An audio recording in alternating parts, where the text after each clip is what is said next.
খুব মজার একটা জিনিস বলি, হায়দ্রাবাদ ভালো না ব্যাঙ্গালোর ভালো না ত্রিচি ভালো না মেয়ো ক্লিনিক ভালো না জাপান ভালো না বাংলা ভালো না বম্বে ভালো, সবাই ভালো আবার কেউ ভালো না। বেসিক্যালি ফ্যাক্ট যেটা হচ্ছে আপনার ভাগ্যে যাকে চুজ করলেন আপনি সে ভালো কি না।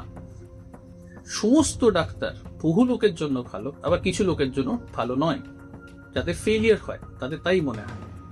সো হোয়াট ইজ ইম্পর্টেন্ট হচ্ছে আপনি ভালো কোয়ালিফাইড রেপিউটেড রিসার্চ করে ডাক্তার চুজ করুন। যদি ভালো ডাক্তার চুজ করেন সুন্দরবনেও ভালো ডাক্তার পেতে পারেন, মেয়ো ক্লিনিকেও নাও পেতে পারেন। আমার এখানে সারা ইন্ডিয়া সারা পৃথিবীর সব জায়গা থেকে পেশেন্ট আসে, সব রকমের এক্সপিরিয়েন্স স্টোরিজ আমরা দেখতে পাই। এমপ্যাথেটিক ডক্টর হিসেবে আরো বেশি আমি জানতে পারি। আমি বলছি না আমায় চুজ করতে হবে, বাট ভাবিয়া করিয়াও কাজ, করিয়া ভাবিও না। সো আপনি 1000বার ভেবে নিন, বাট যাকে চুজ করবেন তার উপর ফেথ রাখতে হবে। হতে পারে আপনি রেজাল্ট পেলেন, হতে পারে পেলেন না, but then probability of success highest হবে।